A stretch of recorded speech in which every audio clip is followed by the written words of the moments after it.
প্রতিবেশী দেশগুলোর সাথে ভারতের আচার-আচরণ দেখে এমন প্রশ্ন ঘটে যাওয়া বিভিন্ন প্রেক্ষাপট নিয়ে নিজেদের মতো ব্যাখ্যা বিশ্লেষণ করে থাকেন অনলাইন অ্যাক্টিভিস্ট, ব্লগার, লেখক পিনাকি ভট্টাচার্য, সাংবাদিক ইলিয়াস হোসেন ও ডক্টর কনক সরওয়ার। বিদেশে থেকে তারা আওয়ামী লীগের বিরুদ্ধে মাঠে নেমেছিলেন। ইউটিউবে পিনাকির সাবস্ক্রাইবার ৩৪ লাখেরও বেশি, আর ডক্টর কনক সরওয়ারের চ্যানেলে এই সংখ্যা ১০ লাখ।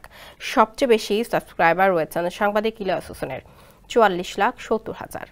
শনিবার ফেসবুক পেজে নিজের চ্যানেলে ব্লগের কথা নিশ্চিত করেছেন পিনাকি ভট্টাচার্য। পিনাকি ভট্টাচার্য তার পোস্টে বলেন, আমার, ইলিয়াসের এবং কনকের ইউটিউব চ্যানেল ব্লক করে দেওয়া হয়েছে ভারতে।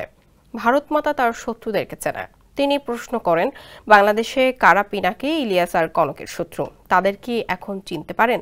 এদিকে শুক্রবার ভারত সরকারের অনুরোধে ইউটিউব প্ল্যাটফর্মে বাংলাদেশের অন্তত ৪টি টেলিভিশন চ্যানেল বন্ধ করে দেওয়া হয়।